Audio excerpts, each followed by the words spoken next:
Welcome to 5 minute videos. இந்த உலகத்தில் இருக்க சில ஃபேமஸான பிராண்ட்ஸோட ப்ராடக்ட்ஸை வாங்குறது அவ்வளோ சுலபமான வேலை கிடையாது. ஒருத்தர் எவ்வளோ பெரிய பணக்காரராக வேணா இருக்கலாம், ஆனால் இந்த மாதிரியான ப்ராடக்ட்ஸை அவங்க நினச்ச உடனே வாங்கிட முடியாது. அதுக்குன்னு ஒரு வெயிட்டிங் பீரியட் இருக்கும். அந்த வெயிட்டிங் பீரியடில் நமக்கான அந்த பொருளை உருவாக்கி நம்மளோட கையில் கொடுப்பாங்க. அந்த வெயிட்டிங் பீரியட் 1 வருஷமாக இருக்கலாம், 2 வருஷமாக இருக்கலாம், ஏன் 5 வருஷமாக கூட இருக்கலாம். உதாரணத்துக்கு ரோலக்ஸோட வாட்சஸ், ரோல்ஸ் ராய்ஸோட கார்கள்னு நிறைய ப்ராடக்ட்ஸை இதுக்கு எடுத்துக்காட்டா சொல்லலாம். இப்படி இந்த உலகத்தில் ரொம்ப அதிகமான வெயிட்டிங் பீரியடை கொண்டு இருக்க சில ப்ராடக்ட்ஸை பற்றி தான் இந்த கவுண்டவுன் வீடியோவில் நாம் பார்க்க போகிறோம்.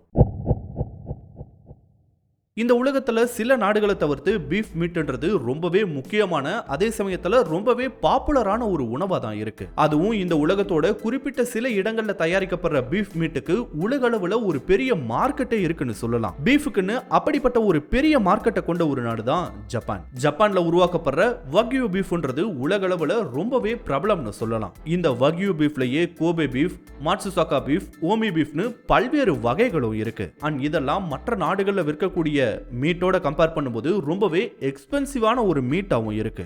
அதுல கோபே பீஃப் வழங்கக்கூடிய ஒரு ஃபேமிலி ரன் ரெஸ்டாரண்ட் தான் அஷாஹியா. இவங்க கிட்ட இருக்கக்கூடிய ஒரு பிரபலமான ப்ராடக்ட் தான் பீஃபையும் பொட்டேட்டோவையும் வச்சு செய்யக்கூடிய ஒரு டம்ப்ளிங்ஸ். இதை வாங்கறதுக்காகவே உலகம் முழுக்க ஆயிரக்கணக்கானவங்க பதிவு செஞ்சு வச்சிருக்காங்க. அப்படி பதிவு பண்ணவங்களோட வெயிட்டிங் டைம் எவ்வளவு தெரியுமா? 38 வருஷம். 2022ல இந்த டம்ப்ளிங்ஸோட ஒரு பாக்ஸை நீங்க ஆர்டர் பண்ணியிருந்தீங்கன்னா 38 வருஷம் கழிச்சு, அதாவது 2060ல தான் உங்களோட கையில கிடைக்கும். அந்த அளவுக்கு ரொம்பவே டிமாண்டான ஒரு ப்ராடக்ட் இது. இதுல என்ன விஷயம்னா, ஆரம்பத்துல இவங்களுக்கு ரொம்ப பெரிய அளவுல எல்லாம் பிசினஸ் நடக்கல. இருந்தாலும் இவங்க குவாலிட்டியான ப்ராடக்ட்ஸ் மட்டும் தொடர்ச்சியா கொடுத்துக்கிட்டே வந்திருக்காங்க. இந்த சமயத்துல பிசினஸ் அதிகப்படுத்துவதற்காக ஒரு விஷயத்தை பண்றாங்க. என்னன்னா, அவங்க நார்மலா விற்கக்கூடிய ரேட்ல இருந்து ரொம்பவே கம்மி பண்ணி அந்த ப்ராடக்ட்ஸை விற்க ஆரம்பிச்சிருக்காங்க. அண்ட் கொஞ்ச நாள்லயே இங்க உணவு நல்லா இருக்கு அண்ட் விலையும் கம்மியா இருக்குன்னு சொல்லிட்டு ஒரு டாக் அந்த ஊர் முழுக்கவே பரவி இருக்கு. அண்ட் இன்டர்நெட் வந்ததுக்கு அப்புறமா இது உலகம் முழுக்க தெரியக்கூடிய ஒரு உணவாவும் மாறி இருக்குன்னு சொல்லலாம். இதுக்கு அப்புறமா இன்னொரு விஷயத்தை செஞ்சாங்க. என்னன்னா, டிமாண்ட் அதிகப்படுத்துவதற்காக கேட்கறவங்களுக்கு எல்லாம் இதை செஞ்சு கொடுக்காம ஒரு நாளைக்கு வெறும் 200 ஆர்டர்ஸ் மட்டும் தான் இவங்க டெலிவர் பண்ற மாதிரி ஒரு சிஸ்டம் கொண்டு வந்தாங்க. அந்த 200 ஆர்டர்ஸ்ல வெயிட்டிங் லிஸ்ட்ல இருக்க அந்த நபர் எத்தனை ஆர்டர்ஸ் வேணா புக் பண்ணிக்கலாம். 2022 ஆண்டோட கணக்குப்படியே கிட்டத்தட்ட 63,000 பேர் கிட்ட வெயிட் லிஸ்ட்ல இருக்காங்களாம். அண்ட் 2024 ஆண்டோட ஸ்டாட்ஸ் படி பார்க்கும்போது இந்த வெயிட்டிங் பீரியட் 43 வருடங்களா அதிகமாயிருக்கான். அப்படின்னா பாத்துக்கோங்க இந்த ப்ராடக்ட்டுக்கான டிமாண்ட் என்னங்கிறத. இந்தியாவில் எப்படி கிரிக்கெட் ரொம்பவே ஃபேமஸான ஒரு விளையாட்டா இருக்கோ, அதே மாதிரி அமெரிக்காவில் பேஸ்கெட் பால், பேஸ்பால், ஃபுட்பால் மாதிரியான விளையாட்டுகள் ரொம்பவே பிரபலமாயிருக்கு. இதுல ஃபுட்பால்ன்றது நாம விளையாடுற ஃபுட்பால் கிடையாது. நாம ரக்பின்னு சொல்லிட்டு ஒரு கேமை பத்தி கேள்விப்பட்டிருப்போம். அந்த ரக்பியை தான் அங்க ஃபுட்பால்னு விளையாண்டுட்டு இருக்காங்க. அந்த கேமுக்கு அங்க ஒரு பெரிய கிரேஸ் இருக்கு போல. அதுவும் ஒவ்வொரு வருஷமும் அங்க நடக்கக்கூடிய லீக் மேட்சஸ்க்கெல்லாம் ஒரு பெரிய ஹைப் ஏற்படுவதா சொல்றாங்க. இந்த லீக் சாம்பியன்ஷிப்ல விளையாடக்கூடிய நிறையவே டீம்ஸ் இருக்கு. அதுல ஒரு முக்கியமான டீம் தான் கிரீன் பே பேக்கர்ஸ். என்னதான் இவங்க விளையாடுற மேட்சஸ் எல்லாம் டிவியில ஹை குவாலிட்டியில பார்த்தாலும் நேர்ல பார்த்த மாதிரி இருக்காது இல்லையா? அண்ட் இங்க தான் விஷயமே வருது. ஒவ்வொரு வருஷமும் இந்த மாதிரியான டீம்ஸ் அவங்களோட ஃபேன்ஸுக்கு ஒரு சீசனல் டிக்கெட்டை சேல் பண்ணிட்டு இருக்காங்க.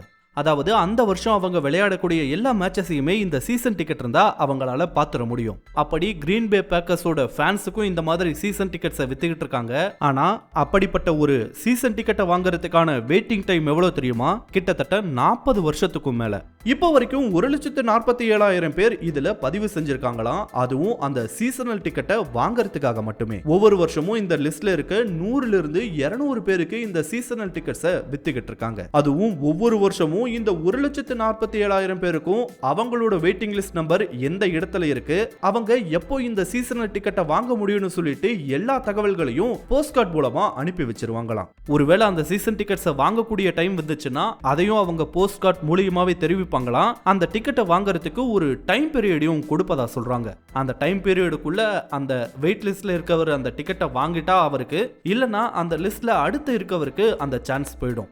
அண்ட் அப்படி மட்டும் மிஸ் ஆயிட்டா திரும்பவும் முதல்ல இருந்து தான் ஆரம்பிக்கணும். மறுபடியும் டிக்கெட் கிடைக்கிறதுக்கு 40 வருடங்களுக்கு மேல ஆயிடும். அது வரைக்கும் அவர் உயிரோட இருப்பாரான்றதே சந்தேகமான ஒரு விஷயம் தான். அமெரிக்கா, கனடா மாதிரியான நாடுகள்ல எல்லாம் ஒவ்வொரு வீட்டுக்கு வெளியவும் அவங்க நாடுகளோட கொடிகளை பறக்க விட்டுருப்பாங்க. இதுல கனடாவுல ஒரு இன்ட்ரெஸ்டிங்கான விஷயம் பல வருடங்களா நடந்து வந்துட்டு இருக்கு. என்னன்னா, கனடாவோட மோஸ்ட் ரெகக்னைசபிள் லேண்ட்மார்க்ஸ்ல ஒன்னா பார்க்கப்படுவது கனடாவோட பார்லிமெண்ட். அண்ட் இந்த கட்டடத்தை அவங்க பீஸ் டவர்னு குறிப்பிடுறாங்க. இந்த பார்லிமெண்ட் மேல ஒவ்வொரு நாளும் ஒரு புது கெனடியன் பிளாக பறக்க விடுவாங்களாம். ஒரு நாள் யூஸ் பண்ணக்கூடிய மறுநாள் அவங்க யூஸ் பண்றது கிடையாது. சோ அப்படி பறக்க விட்டக்கூடிய கெனடியன் சிட்டிசன் யாருக்காவது ஃப்ரீயா கொடுத்துருவாங்க. அண்ட் இங்க தான் விஷயமே இருக்கு.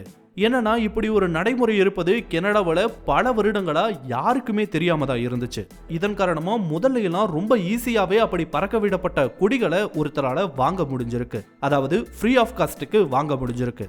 அதுவும் சமீபத்திலலாம் கிடையாது, ஒரு 30-40 வருஷத்துக்கு முன்னாடின்னு வச்சுக்கோங்களேன். ஆனா நாளாக இதை பத்தி பல கெனடியன்ஸ்க்கும் தெரிய வந்து தனக்கும் ஒரு ஃப்ரீ பிளாக் வேணும்னு சொல்லிட்டு இந்த வெயிட்டிங் லிஸ்ட்ல தங்களோட பெயரையும் பதிவு பண்ண ஆரம்பிச்சாங்க. இப்படி ஏதோ ஒருத்தர் 2 பேர்லாம் கிடையாது, கெனடியன் சிட்டிசன்ல ஆயிரக்கணக்கானவங்க இதுக்காக பதிவு பண்ணிட்டு காத்துக்கிட்டு இருக்காங்களாம். இதுல என்ன விஷயம்னா, அந்த பார்லிமெண்ட்ல ஒரு நாளைக்கு ஒரு கொடியை மட்டும் தான் ஏத்துவாங்க. அதாவது ஒரு வருஷத்துக்குன்னு பார்த்தாவே 365 கொடிகள் மட்டும் தான் ஆகுது. இதை வச்சு இப்போ இருக்க வெயிட்டிங் லிஸ்ட் படி பார்த்தா இப்போ பதிவு செஞ்ச ஒருத்தர் அந்த ஃப்ரீ பிளாக வாங்குறதுக்கு 100 வருடங்கள் ஆகுமா. இப்போ பதிவு பண்றவங்க எல்லாம் யாருக்காக வாங்குறாங்கன்னா, அவங்களோட பேரப்பிள்ளைங்களோட குழந்தைகளுக்காக தான் இப்ப பதிவு பண்ணி வைப்பதா ஒரு ஆச்சரியமான தகவலை சொல்றாங்க. இதுல இன்னொரு இன்ட்ரெஸ்டிங்கான விஷயம் என்னன்னா, அந்த லிஸ்ட்ல இருக்கவரு ஒரு கொடியை தான் வாங்கணும்னு அவசியம் கிடையாது. 2, 3, 4ன்னு எத்தனை கொடிகளை வேணா வாங்கிக்கலாம். இதுல இப்படியும் வேற ஒரு பிரச்சனை இருக்கு. சோ இந்த வெயிட்டிங் பீரியட்ன்றது இன்னுமே அதிகமாகும்னு சொல்றாங்க.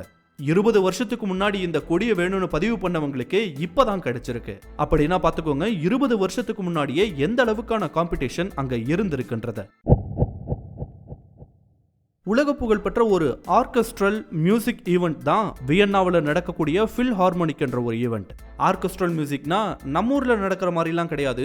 உலக புகழ்பெற்ற இசை கலைஞர்கள் அங்க வந்து லைவா பெர்ஃபார்ம் பண்ணுவாங்க. இந்த தியேட்டர் கிட்டத்தட்ட 1842ஆம் ஆண்டுல இருந்து இங்க செயல்பட்டு இருக்கான். இது உலக அளவுல பிரபலமான ஒரு தியேட்டர்னு சொல்றாங்க. அண்ட் இங்க நடக்கக்கூடிய ஒவ்வொரு ஷோவுமே சோல்ட் அவுட் ஆயிருமா. அந்த அளவுக்கு ரொம்ப ஃபேமஸான ஒரு ஈவெண்ட் இது. அண்ட் இங்க நடக்கிற ஷோஸ்க்கான டிக்கெட் வெயிட்டிங் டைம் எவ்வளவு தெரியுமா? 13 வருஷம். எஸ், இப்போ பதிவு பண்ணாதான் 13 வருஷம் கழிச்சு நடக்க போற ஷோவை உங்களால லைவா பார்க்க முடியும்.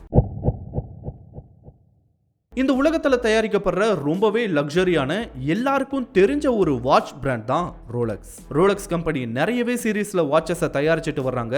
அதுல ஒரு முக்கியமான சீரீஸ் தான் டேட்டோனா. இந்த வாட்சை வாங்குறதுக்கான வெயிட்டிங் டைம் எவ்வளவு தெரியுமா?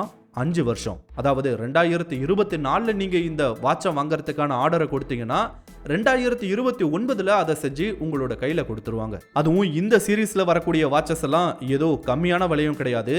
இந்த வாட்சோட ஸ்டார்டிங் பிரைஸே கிட்டத்தட்ட $50,000 இருக்கு. அண்ட் இதுலயே கஸ்டமர்ஸோட தேவைக்கேற்ப பல்வேறு பிரீஷியஸான மெட்டல்ஸை பயன்படுத்தியும் இந்த டேட்டோனா வாட்சை கஸ்டமைஸ் பண்ண முடியும் தான். ஆனா அப்படி கஸ்டமைஸ் பண்ணா அந்த வாட்ச் கிடைக்க இன்னும் சில வருடங்கள் வெயிட் பண்ண வேண்டி இருக்குமா. ரோலக்ஸ் கம்பெனி கிட்ட இருந்தே இந்த வாட்சை வாங்குறதுக்கு கண்டிப்பா இவ்வளவு டைம் ஆகும் தான். ஆனா சில பெரிய வாட்ச் செல்லர்ஸ் கிட்ட இந்த வாட்சை ஒருத்தரால வாங்கிக்க முடியும். அண்ட் இந்த வாட்சஸ் அவங்களுக்கு கிடைப்பதற்குமே ஒரு பெரிய டைம் கேப் இருக்கும் தான். அவங்க என்ன பண்ணுவாங்கன்னு சொல்றாங்கன்னா, எந்த ஒரு கஸ்டமர் அடிக்கடி ரேர் டைப் ஆஃப் வாட்சஸ் எல்லாம் வாங்கிட்டு இருக்காரோ அவரு கண்டிப்பா அந்த இடத்துல ஒரு பெரிய அமௌண்ட் செலவு பண்ணியிருப்பாரு. சோ இப்படிப்பட்ட ஒரு வாட்சுக்காக அவர் கண்டிப்பா செலவு பண்ணுவாருன்னு சொல்லிட்டு அந்த வாட்ச் செல்லர்ஸ்க்கு தெரியும். சோ அவருக்கு இந்த வாட்சஸை விற்பதுல ஃபர்ஸ்ட் ப்ரிஃபரன்ஸ் கொடுப்பாங்களாம். அதாவது தெரிஞ்சவங்களுக்கு இந்த வாட்ச் ரொம்ப சீக்கிரத்துல கிடைக்க வாய்ப்பு இருக்கு. ஆனா அப்படி எந்த விதமான லிங்க்குமே இல்லாம ஒருத்தர் புதுசா இந்த ரோலக்ஸ் பிராண்டை வாங்க நினைச்சா கண்டிப்பா அதுக்குன்னு ஒரு டைம் பீரியட் வெயிட் பண்ணி தான் ஆகணும். இந்த வீடியோ உங்களுக்கு பிடிச்சிருந்தா லைக் பண்ணுங்க, கமெண்ட் பண்ணுங்க, ஷேர் பண்ணுங்க. இதே மாதிரியான புதிய வீடியோக்களை பார்க்க மறக்காம 5 Minute Videos சேனலுக்கு சப்ஸ்கிரைப் பண்ணுங்க. அண்ட் மறக்காம நோட்டிஃபிகேஷன் பெல் ஐகானையும் கிளிக் பண்ணி விடுங்க. தேங்க்யூ.